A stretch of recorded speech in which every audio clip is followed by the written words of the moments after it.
Howdy gamers, let's talk about the runes for brand support. He's actually like a pretty sleeper support that like a lot of people have forgotten about coming into season 10. Um, he's very strong. All the changes to support have like only benefited him. So let's get into it. Arcane Comet's going to be the keystone. Damaging a champion with an ability hurls a comet at their location, and then the cooldown on Arcane Comet is also reduced based on the abilities that you hit.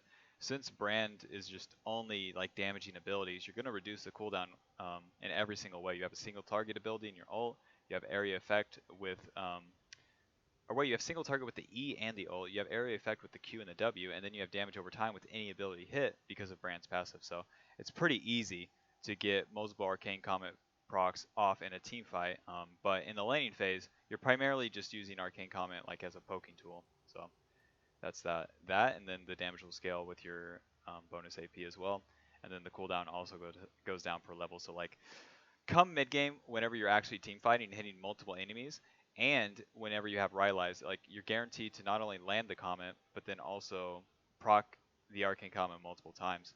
With the Arcane Comet too, even if you're hitting tanks with your abilities, the Arcane Comet is AoE versus something like Electrocute, where you're just dealing it to the single target.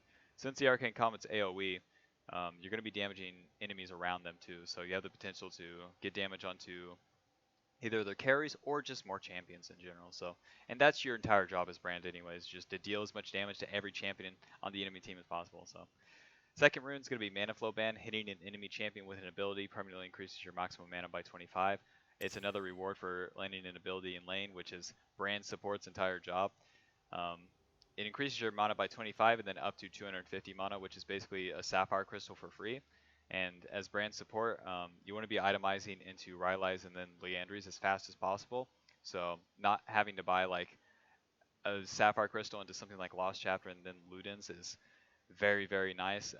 Brand kind of cheats compared to other mage supports in that aspect, and you should abuse that aspect of it.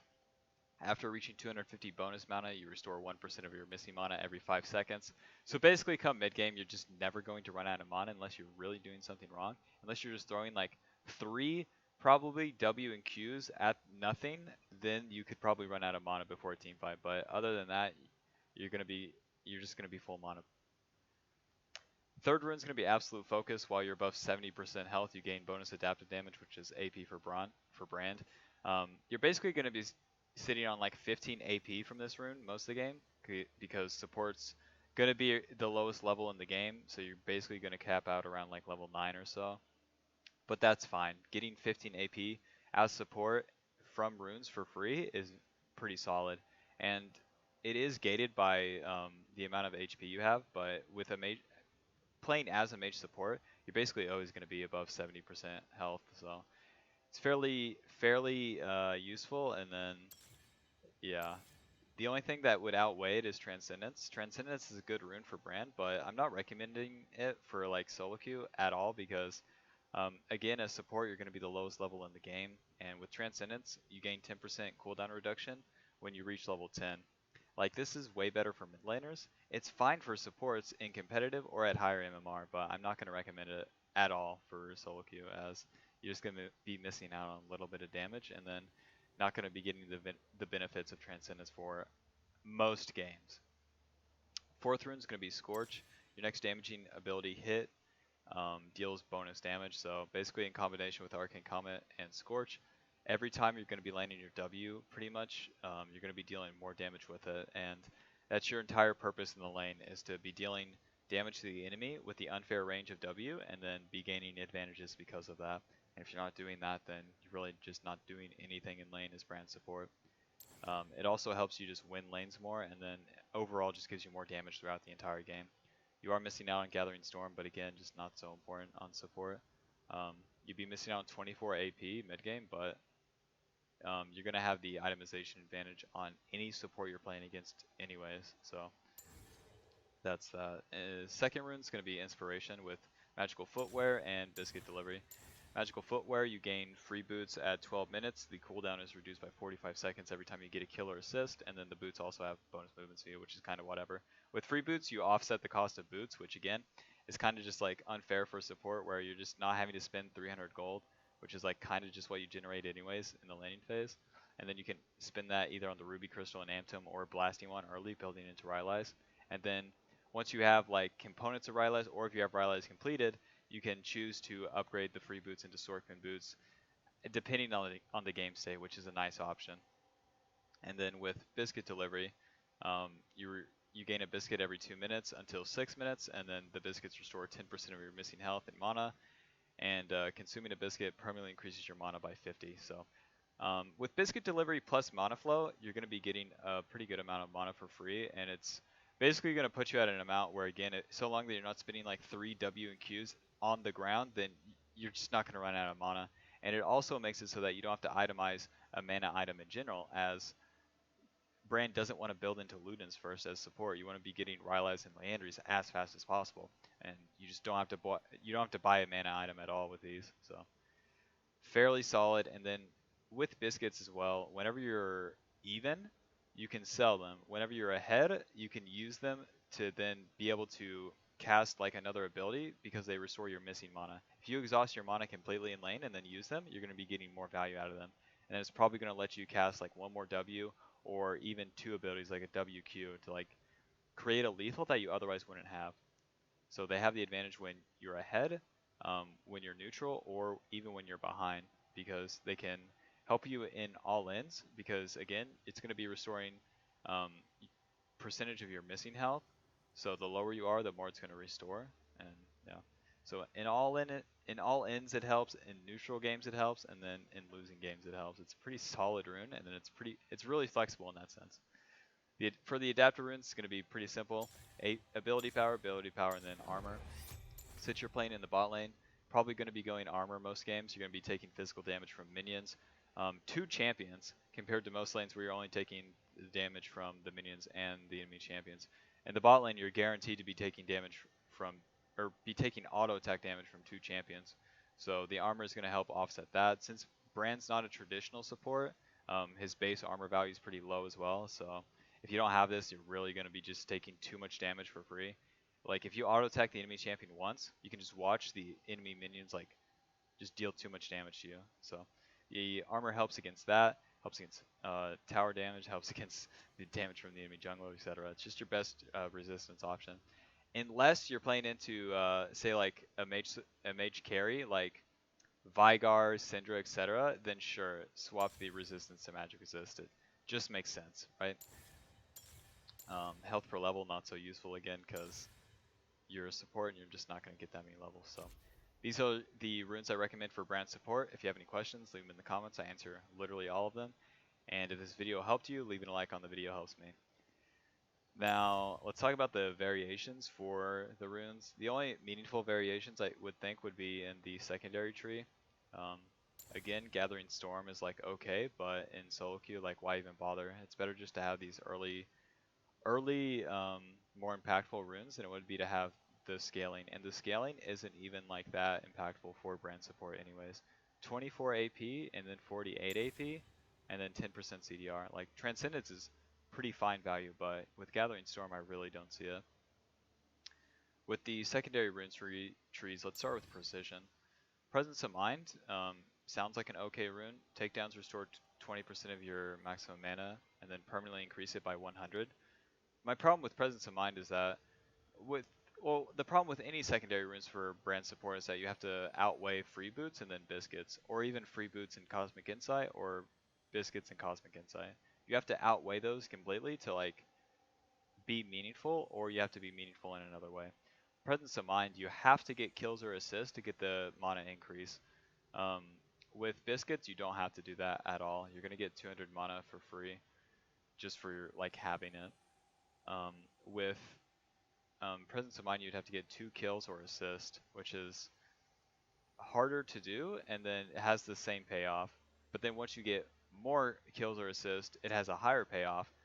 But Brand can't really use the higher payoff, as like the extra mana granted isn't going to be that useful.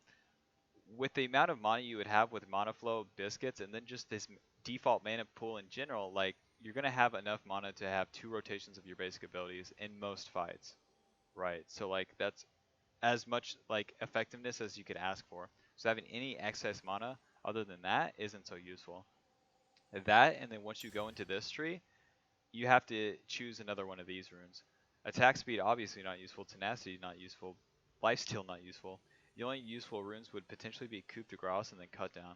Coup de Grace, you deal 8% more damage to champions below 40% health. With brand support, you're kind of leading the fight. You're kind of just ulting at the start of things and then casting your basic abilities. So you're not the one who's killing targets. You're the ones who's like buttering them up for your team. So that rune doesn't make much sense to me. And then cut down, deal 5% to 15% more damage to champions based on how much more maximum health they have than you. This sounds okay, but with brand, the every item you're going to be building gives you health as well. So the support item gives you health, Rylai's gives you health, Leandra's gives you health. So unless you're playing into Scion Ornn or something, you're not going to be getting like any good value out of cut down. So all the runes in precision are super low value. With domination, it gets more tricky as they can be okay, but they're not so useful. Cheap shot is okay. You don't get much value out of it until you complete Rylai's though. Um, and then it's not gonna like make or break lethals that you would or wouldn't have, and it doesn't add to poke in lane unless you're literally just walking into the enemy and EQWing them, in which case you're winning anyways. Taste of Blood is a pretty common option actually, but like in the bot lane, even if you're in a range versus ranged matchup, the extra health gained is balanced around solo lanes. So you're going to be taking damage from two champions, and with brand support, um, the extra health gained from this isn't really going to make or break the bot lane. It's nice, it's good, especially in ranged matchups. It's good, but does it outweigh the free boots and then the biscuits? I'm not really seeing it, especially if the enemy bot lane just isn't trading with you, which in a lot of cases they won't be. As if you're playing in a range versus range matchup and the enemy's playing an enchanter support, they're looking to heal or like shield the damage that you're dealing. They're not looking to damage the brand himself. They're looking to like negate what he does and then push the wave into him so that he can't do anything anyways. So it's not like you're playing in the mid lane and then you're offsetting the damage that you're taking from minions and then the enemy champion. It's not like that at all. Um, all of these runes are okay. Zombie Ward, Ghost Poro, and then Eyeball Collection. Ghost Poro is probably the best as it gives you 30 AP for like placing wards, which is exactly what supports do anyways. So that's good, but it's not so. It does. I don't think it outweighs the free boots and then the biscuits combined.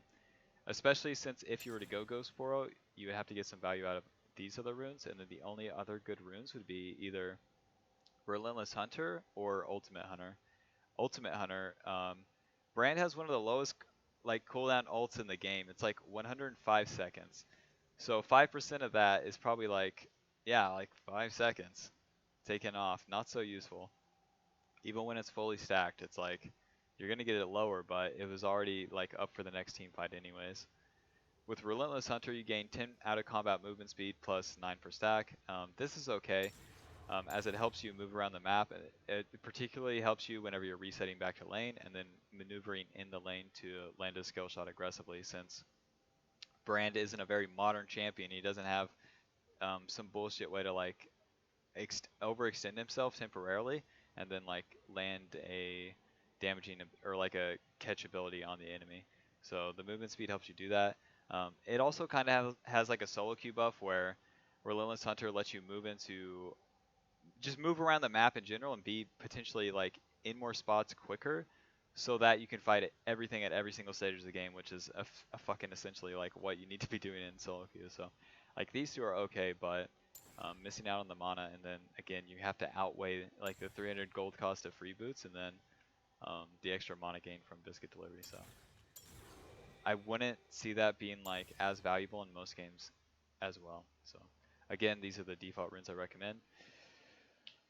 Uh, Brand's so strong, man. I really recommend anyone pick him up as support. He's a great off-roll champion and a great like main role champion as well. So twitch.tv/Nelson if you're interested in some support gameplay. I'll be streaming in 3 days. We make our stand.